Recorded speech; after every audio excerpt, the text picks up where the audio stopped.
आपल्याला चेतना क्रमाक्रमाने वर वर न्यायची आहे. पूर्ण योगामध्ये ब्रह्मरंध्र किंवा त्याच्याही वरच्या दिशेने अधिक आपला प्रवास होणं किंबहुना तिथे आपलं चित्त एकाग्र करता येणं याला महत्त्व आहे.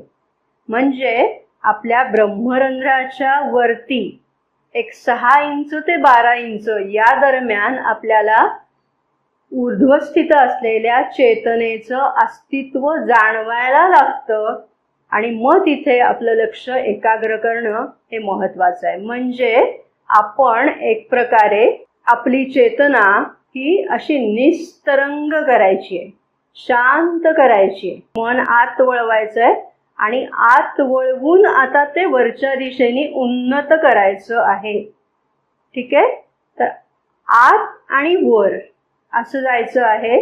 तर हे करत असताना आपली चेतना निस्तरंग करणं, अतिशय शांत सुस्थिर करणं आणि जणू काही आपण त्या निस्तरंग तलावासारखे आहोत आणि वरून येणारा सूर्याचा जो किरण आहे तो स्वीकारण्याच्या मनोभूमिकेमध्ये आपण स्थिर बसलेले आहोत. आता पुढे थोडीशी कल्पना करूया समजण्यासाठी की तो सूर्यकिरण जाणवतो आहे.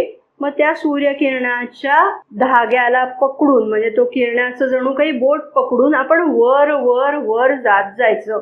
असं केलं तर आपली चेतना उन्नत होत आहे, वर वर जात आहे असं आपल्याला अनुभव येईल. ही चेतना आरोहण करत नेणं हा भाग इथे अपेक्षित आहे आणि मग आपल्याला त्याची जाणीव व्हायला लागते.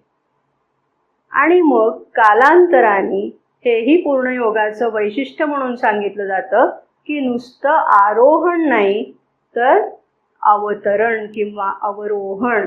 कशाचं?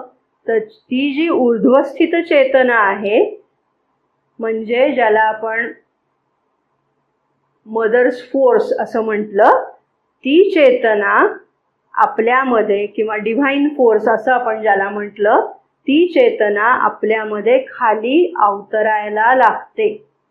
म्हणजे आरोहण आणि अवरोहण या दोन्ही गोष्टी घडणं म्हणजे चेतनेचं हायटनिंग आहे.